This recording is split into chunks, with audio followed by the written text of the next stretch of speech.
2024 లేదా 25లో డిగ్రీ లేదా బీటెక్ చదివారా? సాఫ్ట్‌వేర్ జాబ్ కోసం ఎదురు చూస్తున్నారా? అయితే కోడ్ జ్ఞాన్ 100 డేస్ కోర్సులో చేరండి, జాబ్ సాధించండి.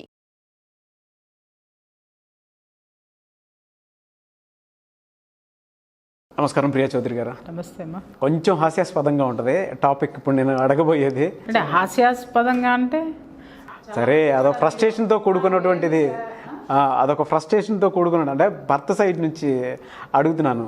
భర్త సైడ్ నుంచి అడిగేటప్పుడు హాస్యాస్పదం ఏందని మీకెందుకు అనిపిస్తుంది సార్? అదే అదంతేలేండి, అంటే కొంచెం అనిపించింది. భార్య సార్ వినండి, తప్పమ్మా, నాదేం తప్పలేదు. ఆయనకి భర్త సైడ్ నుంచి అడిగే క్వశ్చన్లు హాస్యాస్పదంగా ఉన్నాయంట. అదే అండి, మా సైడ్ నుంచి. ఓకేనా? ఓకే, వాళ్ళ సైడ్ నుంచి. రైట్, ఇప్పుడు కరెక్ట్ గా అడగండి. భార్య గయ్యాలైతే భర్త అసలు ఏం చేయాలి? అంటే ఈ జన్మకి ఇంతైనా బతికేయాలా? కరెక్టే ఏంటండి కరెక్టే? మాకు సొల్యూషన్స్ ఉండవా ఏంటి?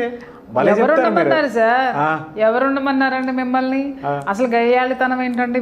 ఒక భార్యకి భరిస్తున్నామని చెప్పడం ఏంటండి? నాకు అర్థం కాక అడుగుతాను. ఎవడన్నా వింటే నిజంగా హాస్యాస్పదమైనటువంటి క్వశ్చన్ ఇది. భరించండి. ఆడవాళ్ళు భరించట్లేదా? దుర్మార్గుల్ని మాట్లాడుకున్నాం మనం, కానీ ఇటేపు ఒక్కసారి తొంగి చూస్తే అవును సార్, ఇక్కడ భరిస్తున్నాం కదా, అక్కడ భరించండి అని చెప్తున్నాం కదా. సొల్యూషన్ కావాలి అనుకుంటే అడగండి, చెప్తాం. దానికి సొల్యూషనే కావాలండి. అందుకే సార్ విషయం ఏంటంటే కత్తికి రెండు వైపుల పదును ఉంటుంది. అర్థమైందా? సమస్యలు ఒకవైపే ఉండవు, other side of the coin కూడా ఉంటుంది. మీరు అన్నట్టు నిజంగానే చాలామంది సఫర్ అవుతున్నటువంటి ప్రాబ్లం ఇది. ఇది ఎలా ఉంటుందంటే సార్, భర్త కష్టాలు పడుతున్నాడు, భర్త వల్ల భార్య కష్టాలు పడుతుంది అంటే సమాజం నుంచి ఒక సానుభూతి ఉంటుంది. ఓకే, తోటి వాళ్ళ నుంచి ఒక సానుభూతి ఉంటుంది. ఆసరా దొరకదు, సపోర్ట్ దొరకదు, అది తర్వాత సంగతి. బట్ వాట్ అబౌట్ దిస్ భర్త క్యారెక్టర్ ఏం కావాలా అంటే ఎలా ఉంటుందంటే, కంటిలోన నలుసు, కాలిలోన ముళ్ళు, చెప్పులోన రాయి, చెవిలోని జోరీగా పెట్టేటటువంటి ఇరిటేషన్ చెప్పనలవి కాదు. ఆల్రెడీ సుమతి శతకమో అది మరి వేమన శతకమో నాకు గుర్తులేదు, క్షమించాలి తెలుగు పండిట్స్ అందరూ కూడా. ఉంది అంటే కంట్లో నలుసు పడింది అనుకోండి, నలుసు ఎంత ఉంటుంది? చాలా చిన్నది ఉంటుంది, కానీ కన్ను ఎంత అసలు బాడీ మొత్తము ఇరిటేట్ అయిపోతుంది. బాడీ మొత్తం ఇరిటేట్ అయిపోతుంది. అసలు అది బయటికి తీసేదాకా ప్రాణం టక టక టక కొట్టుకుంటుంది, కానీ నలుసు ఇంతే ఉంటుంది. కానీ ఎంత ప్రమాదం చూడండి. అలాగే కాల్లో ముళ్ళు సార్, ముళ్ళు ఎంత ఉంటుంది సార్? ఇంత పెద్ద ముళ్ళు గుచ్చుకుందంటే తీసేస్తాను సార్. తీసిన తర్వాత చివరిన ఉన్నటువంటి ఇంత లోపల ఇరుక్కుపోద్ది. ఇంకా చూడండి సార్, అది బయటకు వచ్చేదాకా కూర్చోలేం, ఉంచోలేం, అడుగు తీసి అడుగు వేయలేం, ముందుకు అడుగు పడదు. చెవిలోని జోరీగా కనుక చెవి లోపల దూరిందనుకో, గుయ్యి గుయ్యి గుయ్యి సలుపుతూ ఉంటుంది, అరుస్తూ ఉంటుంది. దాన్ని తీసేదాకా ఇంతే. చెప్పులోన రాయి, పొరపాటున షూలో రాయి షూ వేసుకుని వెళ్ళాం, ఏం పరిస్థితి? అది ఎంత ఇరిటేషన్ ఉంటుంది తీసి పడేసేదాకా. కానీ భార్య అలా కాదు కదా సార్. అది కొంచెం ట్రై చేస్తే వీటన్నిటిని తీసేసుకోవచ్చు, రిలాక్స్ చేయొచ్చు. కానీ ఈ భార్యను తొలగించలేము, భరించలేము. మానసిక ఘర్షణ, ఆందోళన, బాబోయ్ చాలా ఉంటుంది. మీరు అడిగిన ప్రశ్నకైతే మాత్రం నేను కూడా మీకు సపోర్ట్ చేస్తాను, డెఫినెట్గా సపోర్ట్ చేస్తాను. ఎందుకంటే నేను చూశాను కాబట్టి. నా స్నేహితులు ఉన్నారు దాంట్లో, నా బంధువులు ఉన్నారు డెఫినెట్గా. చీటికి మాటికి సార్ ఒకటి చీటికి మాటికి అని అంటున్నారు. కొన్ని అయితే నాకు వాళ్ళని చూస్తే నాకే ఏడుపు వస్తుంది. ఏంట్రా నీకు ఈ కర్మ అనేసి. ఏంటంటే వాడి అమ్మతో మాట్లాడకూడదు, వాడి చెల్లితో మాట్లాడకూడదు, వాడికంటూ ఒక జీవితం ఉండకూడదు. మొత్తం జీవితం మొత్తం మీద ఈవిడ పెత్తనమే ఉంటుంది. ఇంకొకడు ఉంటాడు, పొర్రపాటున ఫోన్లో నాలాంటిది ఫోన్ చేసినా కూడా ఆడి బతుకు బస్ స్టాండ్నే. అర్థమైందా సార్? వాడికి ఎక్కడ స్వేచ్ఛ ఉండదు. చెప్పుకుంటానికి ఎవరికైనా చెప్పుకుందామంటే అహం అడ్డొస్తుంది, అరే నీ భార్య ఇలానా అని చెప్పడానికి. ఇంకొకటి ఎంతసేపు కూడా సార్ నిజంగా ఇక్కడ విషయాలు మాట్లాడుకోవాలి అని అంటే, బయట సంపాదించేటటువంటి మగవాడికి ఇంట్లో వాతావరణం కనుక కరెక్ట్గా లేకపోతే నరకం కంటే ఘోరమైనటువంటి బాధ సార్ అది. ఆ జీవితం నరకంలోనన్నా ఒక పావు గంట వేపుతాడేమో ఆ నూనెలో, లేకపోతే ఆ మంటల్లో కాలేదాకా ప్రాణం పోయేదాకా కాలుస్తారా, అది కొంచెం కొంచెమే ఉంటుందేమో. కానీ వీడు తాళి కట్టింది మొదలు పాడి కట్టించుకునేదాకా పడాల్సిందే. ఆ బాధ ఎంత భయంకరంగా ఉంటాయో నేను చాలా ఇళ్లల్లో చూశాను. ఎంత సాడిస్టిక్ నేచర్ ఉంటుందంటే వీళ్ళల్లో, వీళ్ళకి తోడు వీళ్ళ పుట్టింటి వాళ్ళు తయారవుతారు, వీళ్ళకి ఎగదోయడానికి, వీళ్ళకి సపోర్ట్ ఇవ్వడానికి. వాడు మనిషి కాదండి. వాడు ఇప్పుడు ఒక అమ్మ బాబు జన్మనిస్తే నీ చేతికి వచ్చాడు, వాళ్ళని పలకరించడం కూడా వాడికి పాపమా?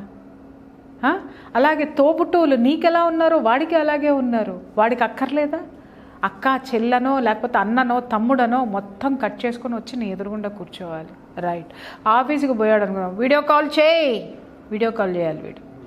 వీడి బతుకు బస్టాండ్ కంటే ఘోరంగా ఉంటుంది. బస్టాండ్లో పల్లీలు అమ్ముకునేవాడి కంటే ఘోరం. అంటే ఏంటి చెప్పమంటారా?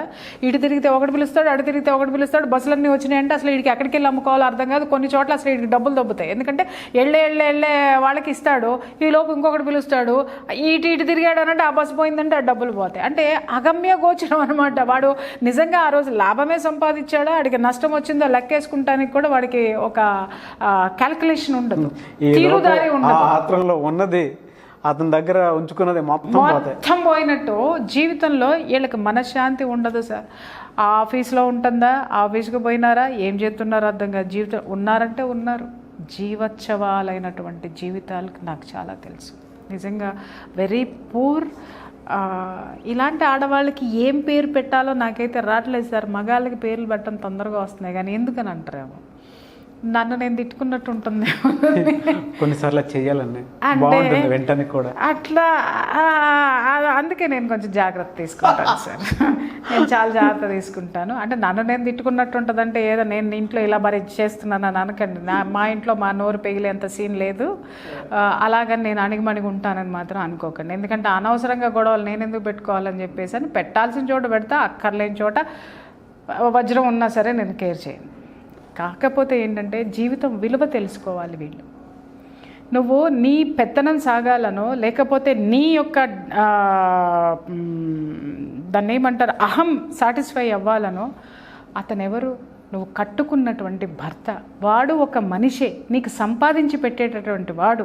లేదు, సంపాదన లేకపోయినా నీ జీవితంలో ఒక భాగం. నీ జీవితంలో ఉన్నటువంటి భాగాన్ని నువ్వు సంస్కరించకపోతే, నువ్వు గౌరవించకపోతే, నువ్వు సరిగా చూడకపోతే, నువ్వు సంతోష పెట్టకపోతే నీ జీవితంలో అవన్నీ ఎక్కడున్నాయి? ఉన్నాయి అనుకుంటే భ్రమ. నువ్వు జుట్లు కత్తిరించుకున్నంత మాత్రాన, లేకపోతే నువ్వు ఫ్యాషన్గా తయారైనంత మాత్రాన, నువ్వు కాస్ట్లీ డ్రెస్సులు వేసుకున్నంత మాత్రాన, లేకపోతే కాస్ట్లీ లైఫ్ లీడ్ చేస్తున్నంత మాత్రాన నీకు జీవితం ఉంటుందని మాత్రం అనుకోవద్దు. అది నీ జీవితం సంతోషపెడుతుందని మాత్రం అనుకోవద్దు. ఎందుకంటే ఒక ఐడియల్ పర్సన్ని నువ్వు చూసినప్పుడు ఎప్పుడూ కూడా నీ గుండెల్లో గుచ్చుకుంటూ ఉంటుంది. ఎందుకు అంటే నీ జీవితంలో నువ్వు ఎలా ఉన్నావో ఒక ఐడియల్ కపుల్ని చూసినప్పుడు డెఫినెట్గా నీకు ఉంటుంది. నీ భర్తని నువ్వు ఎలా చూస్తున్నావు అనేది నీ అంతరాత్మ నీకు ఎప్పుడూ కూడా హెచ్చరిస్తూ ఉంటుంది. నీ భర్తని నువ్వు గౌరవించలేనప్పుడు సమాజం నిన్ను ఎలా గౌరవిస్తుందమ్మా? నేను అడుగుతున్నాను నాగరాజు గారు. వీళ్ళని సంపాదించేవాడిని నువ్వు గౌరవించలేనప్పుడు, నీకు తిండి పెట్టేవాడిని నువ్వు గౌరవించలేనప్పుడు, నువ్వు నిత్యం నరకం అక్కడ చూపిస్తున్నప్పుడు నీ జీవితంలో సంతోషం ఎలా ఉంటుంది? డెఫినెట్గా ఉండదు. ఇంకొకటి, బహుశా నువ్వు అనుకునేటటువంటి సుఖాలు, నువ్వు అనుకునే డైమండ్లు, లేకపోతే నువ్వు అనుకునేటటువంటి జీవన విధానము, నువ్వు అనుకున్నది సాధించి మొగుడిని తీసుకొచ్చి కట్టేసుకొని నీ కొంపలో నువ్వు కూర్చోబెట్టుకున్నావు. కానీ వాడి లోపలంటూ ఒక మనసు ఉంటుంది కదా, ఆ మనసు ఏడుస్తుంది. నీకు ఏడుపు వస్తే కన్నీళ్ళు వస్తాయేమో, వాడికి ఏడుపు వస్తే ఇంకా చాలా వస్తాయి.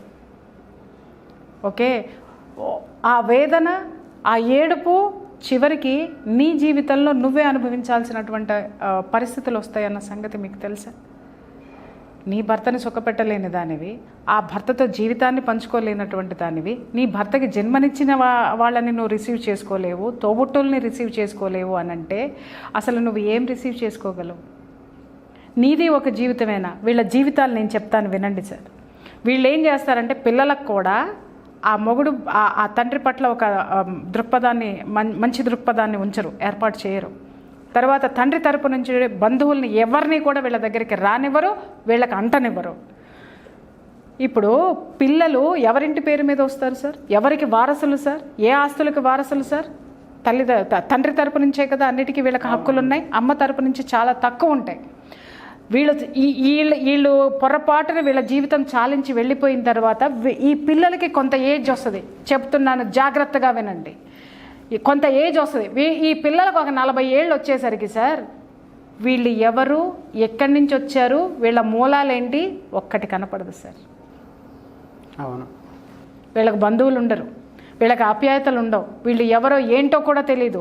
ఎందుకంటే ఈ భార్యాబాధితులందరూ మీరు ఎవరైతే చెప్పారో వీళ్ళందరిది ఏంటి అనంటే ఊరందరిది ఒకదారితే ఉలిపిగట్టిది ఒకదారి అన్నట్టుగా ఏక నిరంజనులు అన్నమాట. అంటే ఎంతసేపు వీళ్ళ పుట్టింటి వాళ్ళే వీళ్ళ ఇదే వీళ్ళ తరపు నుంచే వీళ్ళకిస్తారు. ఒక్కటి మాత్రం వాస్తవం అమ్మ, ప్రపంచంలో జరిగేదాన్ని మన సంస్కృతి మన యొక్క సమాజము దేన్ని స్వీకరిస్తుందో నేను చెప్తున్నాను వినండి. మొగుడు అసహాయుడైనా నిస్సహాయుడైనా వెధవైనా నువ్వు వదిలేయి, లేకపోతే వదిలించుకో. కానీ నీ బిడ్డలు ఎవరైతే ఉన్నారో వాళ్ళు క్యారీ చేసేది మాత్రము ఆ ఇంటి నుంచే, భర్త నుంచే, భర్త తరపున బంధువుల నుంచే వాళ్ళకి నెక్స్ట్ జీవితము ఇటు నుంచి వారసత్వం వస్తుంది తప్ప మన పుట్టింటి నుంచి రాదు సార్. ఎప్పుడు వస్తుంది? వీడు పోతే, లేకపోతే వీడు వదిలేస్తే అప్పుడు ఈ కుటుంబము సపోర్ట్ చేస్తుంది. కానీ నీ భర్త ఉండగానే నువ్వు అందరినీ దూరం చేశావు అని అంటే మాత్రము రేపొద్దున ఒక 40 ఏళ్ళు నీ పిల్లలకు వచ్చిన తర్వాత నీ పిల్లలు అబ్సల్యూట్ ఒంటరి వాళ్ళు అయిపోతారు. నువ్వు ఉండవు అప్పుడు. నీ అమ్మా నాన్న ఉండరు, నీ అన్నల తమ్ములు చూడరు. ఎందుకంటే నీ అన్నల తమ్ములు నువ్వెంత స్వార్థపరురాలువో నీ అన్నదమ్ములు కూడా అంతే స్వార్థపరులై ఉంటారు, నీ కుటుంబం కూడా అంతే స్వార్థపరులై ఉంటారు. నీ పిల్లల్ని ఎంటర్టైన్ చేయరు. బట్ వాళ్ళకి 2 వైపులా ఉండాలి సార్. అమ్మ తరపు బంధువులు ఉండాలి, తండ్రి తరపు బంధువులు ఉండాలి. ఎందుకని అంటారేమో 2 + 2 = 4. నలుగురు అవుతారు అప్పుడు వీళ్ళకి. అదే 2 ఉన్నాయి అనుకోండి సార్, ఈ రెండిట్లో ఒకసారి ఒకటి పోతే వాడికి 0 మిగులుతుంది. 2 - 2 = 0. ఒకవైపునే సపోర్ట్, 2 వైపుల బండికి 2 చక్రాలు ఉంటే అది ముందుకు ఎలా నడుస్తుందో సార్, ఇరు వర్గాల బంధుత్వం అంతే పటిష్టంగా ఒక జీవితానికి ఉండాలి. ఎందుకంటే బ్యాలెన్సింగ్. వీళ్ళు సరిగ్గా లేరనుకోండి, ఇక్కడ వీడికి సపోర్ట్ దొరుకుతుంది సమాజం నుంచి, సమాజంలో నా వాళ్ళు ఉన్నారని చెప్పుకోవడానికి. ఇక్కడ సపోర్ట్ లేదనుకోండి, వీళ్ళు సపోర్ట్ ఇస్తారు, వీళ్ళు ఉన్నారు అని. మీరు ఏం చేస్తున్నారంటే మీ పిల్లల్ని ఒంటరి వాళ్ళని చేస్తున్నారు. భవిష్యత్తులో రేపొద్దున మిమ్మల్ని తిట్టుకోరు, వాళ్ళు పిచ్చి వాళ్ళు అయిపోతారు. ఈరోజు మీరు ఏదైతే విత్తనం వేస్తున్నారో రేపొద్దున అదే మొక్కలు మొలుస్తాయి మీ పెరట్లో. అంటే మీరు వాళ్ళని ఒంటరి వాళ్ళని చేస్తున్నారు. నీ భర్తని నువ్వు ఒంటరి వాడిని చేసి హింస పెట్టి వాడిని బాధ పెట్టి ఏదైతే చేస్తున్నావో నీ పిల్లలకు అదే మిగులుతుంది. పర్వాలేదు నా పిల్లలు ఇలా ఉంటే అలాగే ఎట్టయినా సావని నేను మాత్రమే బ్రతకాలి అని అనుకునే ఆడవాళ్ళ కర్మ, మీ దరిద్రం, మీరు ఏడవండి. కానీ బాబు, ఇలాంటి కుటుంబంలో ఉన్న పిల్లల్ని హెచ్చరిస్తున్నాను, దయచేసి మీరు మారండి. ఇలాంటి యాటిట్యూడ్ని మాత్రం మీరు అడాప్ట్ చేసుకోవద్దు. డెఫినెట్గా అండి. బట్ దీనికి సొల్యూషన్ ఏంటి అసలు?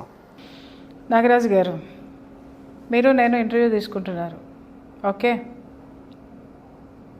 మీరు క్వశ్చన్ ఇస్తేనే కదా నేను కౌంటర్ ఇస్తున్నాను, సమాధానం చెప్తున్నాను. అలాగే సమాధానం ఎక్కడి నుంచి వస్తుంది?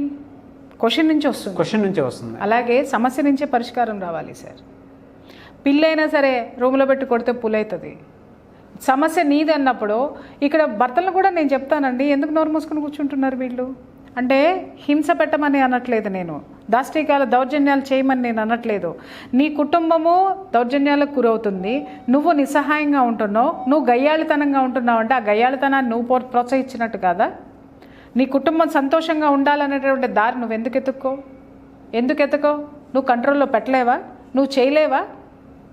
ఇక్కడ చాలామంది చెప్పేటటువంటి వర్డ్స్ ఏంటి అనంటే, కేసులు పెడుతున్నారండి, కేసులన్నీ అటువైపే ఉన్నాయండి అని మాట్లాడుతున్నారు.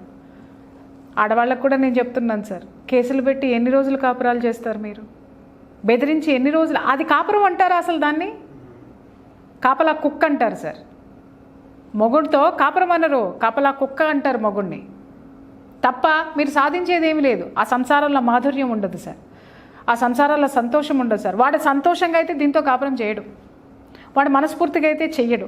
అది ఆడవాళ్ళు తెలుసుకోవాల్సినటువంటి అవసరం ఉంది. ఇకపోతే మగవాళ్ళు, నా భార్య గయ్యాళ్ళది, నా భార్య ఊరుకోదు, నువ్వు ఊరుకుంటున్నావు కాబట్టి ఆవిడ రెచ్చిపోతుంది. నీ హక్కులు, ఆవిడకి ఎన్ని హక్కులు ఉన్నాయని నువ్వు అంటున్నావో భర్తగా నీకంటూ ఒక హక్కు ఉంది కదా. నీ నుంచి ఏవైతే వస్తున్నాయో అవన్నీ ఆపేసి కూర్చో. నీ నుంచి రిసోర్సెస్ ఏమొస్తున్నాయో ఆపేసి కూర్చో. కోర్టులకు వెళ్తారా, లేకపోతే ఇంకొకటికి వెళ్తారా, కొన్ని 100,000 కేసులు చూపిస్తాను రండి మీకు. అక్కడ రచ్చకి వెళ్ళకుండా, కోర్టులకు వెళ్ళకుండా, ఏమి వెళ్ళకుండా కూర్చుని ఆలోచిస్తే ఉపాయాలు 100 వస్తాయండి. నువ్వు ఎంటర్టైన్ చేస్తున్నావు కాబట్టే, నువ్వు భరిస్తున్నావు కాబట్టే ఆవిడ దాష్టికాలు ఎక్కువ అవుతున్నాయి. నువ్వు భరించినంత వరకు మాత్రమే ఎదుటివాడి దౌర్జన్యం మన మీద ఫలిస్తుంది. అది నీ నిస్సహాయత అంటాను, నీ అసహాయత్వం అంటాను. అంతకు మించి ఇక్కడ పరిష్కారం ఏమీ లేదు. అది ఒప్పుకోండి. అంతే అంతే అన్న. గయ్యాళి భార్యలు ఉన్నారండి, భరించలేకపోతున్నామండి. ఎవడు భరించమన్నాడు? ఇప్పుడు నేను ఆడవాళ్ళ తరపు నుంచి మాట్లాడలేదా? ఎందుకు భరిస్తున్నారు? బయటికి రండి, మీ బతుకులు మీరు బతకండి, అడుగు తిని బతకండి అని బతుకున్నా. అదే ఆన్సర్ మీకు కూడా వర్తిస్తుంది. Thank you so much Priya Chaudhary గారు. Thank you. చూసారు కదండి వీడియో. ఈ వీడియోపై మీ అభిప్రాయాన్ని కామెంట్ బాక్స్లో పోస్ట్ చేయండి. అండ్ మీ ఎక్స్పీరియన్స్ ఏదున్నా సరే, మీరు ఫేస్ చేసినటువంటి ఏదున్నా సరే, సో క్వశ్చన్ రూపంలో కానీ లేదంటే మీకు ఏదైనా డౌట్స్ ఉంటే కింద కామెంట్ బాక్స్లో పోస్ట్ చేస్తే మేము వీడియో రూపంలో చేయడం జరుగుతుంది. సో 10 మందికి ఉపయోగపడే విధంగా ఉంటుంది. లేదు అని అంటే ఏదైనా పర్సనల్ ఉంది అనుకుంటే, సో మిస్టర్ నాగ్ అఫీషియల్ అని నా ఇన్స్టాగ్రామ్ ఐడి ఉంది, దానికి మీరు మెసేజ్ పెట్టవచ్చు. చాలామంది మేము మెసేజ్ పెడుతున్నాం కానీ రిప్లై ఇవ్వట్లేదని చెప్పేసి అంటున్నారు. నాకు నిజంగానే రిప్లై వస్తే, అంటే మీ మెసేజెస్ కనుక రీచ్ అయితే ఖచ్చితంగా నేను రిప్లై ఇస్తానండి చాలామందికి. లేదు మీకు మీరు మెసేజ్ పెట్టినా కొన్నిసార్లు నాకు అది కనిపించకపోతే నేను ఏదో పోస్ట్ చేసి ఉంటాను కదా వీడియో, సో ఆ వీడియో కింద మీరు కామెంట్ బాక్స్లో పోస్ట్ చేసినా కూడా ఇన్స్టాగ్రామ్లో, దాని నుంచి అయినా సరే నేను చూసుకొని మీకు మెసేజ్ పెడతాను. నాకు ఆ ప్రాబ్లం ఏం లేదు. సో అదైనా మీరు ఫాలో అవ్వచ్చు. లేదు మీరు పర్సనల్గానే ప్రియా చౌదరి గారితో మాట్లాడాలి అనుకునేటువంటి వాళ్ళు స్క్రీన్ మీద కనిపిస్తున్న నెంబర్కి మీరు వెంటనే సంప్రదించవచ్చు. ఆన్లైన్ ఆఫ్లైన్ క్లాసెస్ కానీ లేదంటే కౌన్సిలింగ్స్ ఉంటాయి. చాలామందికి కౌన్సిలింగ్ అపాయింట్మెంట్ తీసుకుంటూ ఉంటారు కౌన్సిలింగ్ కోసం అని చెప్పేసి. మీకు ఏ ప్రాబ్లం ఉన్నా సరే డైరెక్ట్గా సలహాలు సూచనల కోసం ప్రియా చౌదరి గారితో మీరు సంప్రదింపులు జరుపుకోవాలి అనుకుంటే స్క్రీన్ మీద కనిపిస్తున్న నెంబర్కి మీరు వెంటనే సంప్రదించి అపాయింట్మెంట్ తీసుకోవచ్చు. ఈ వీడియో లైక్ చేయండి, షేర్ మాత్రం తప్పకుండా చేయండి. అండ్ మీకు ఎటువంటి సమస్యలు ఉన్నా సరే వాటికి సంబంధించినటువంటి విషయంలో ఒక వీడియో రూపంలో మీకు ఇన్ఫర్మేటివ్గా కావాలి అనుకునేటువంటి వాళ్ళు మిస్టర్ నాగ్ అఫీషియల్ అని నా ఇన్స్టాగ్రామ్ ఐడి ఉంది, దానికైనా మీరు టెక్స్ట్ పెట్టండి. సో దాన్ని ఫాలో అవ్వండి, అందులో అప్డేట్స్ అయితే ఖచ్చితంగా ఉంటాయి. లేదు అంటే కింద కామెంట్ బాక్స్లో పోస్ట్ చేసిన వాటి మీద వీడియోస్ చేయడం జరుగుతుంది. ఇవన్నీ కాదు, మాకు కొన్ని సమస్యలు ఉన్నాయి, ప్రియా చౌదరి గారితో మేము మాట్లాడాలనుకుంటున్నాము అనుకునేటువంటి వాళ్ళు స్క్రీన్ మీద కనిపిస్తున్న నెంబర్కి మీరు వెంటనే సంప్రదించవచ్చు. ఆ కాంటాక్ట్ నెంబర్ కలవకపోయినా మీరు నా ఇన్స్టాగ్రామ్ త్రూ ఫాలో చేసి అప్రోచ్ అవ్వచ్చు. Thank you. సుమన్ టీవీలో మీ పర్సనల్ అండ్ బిజినెస్ ప్రమోషన్స్ కోసం కింది నెంబర్కి కాంటాక్ట్ చేయండి.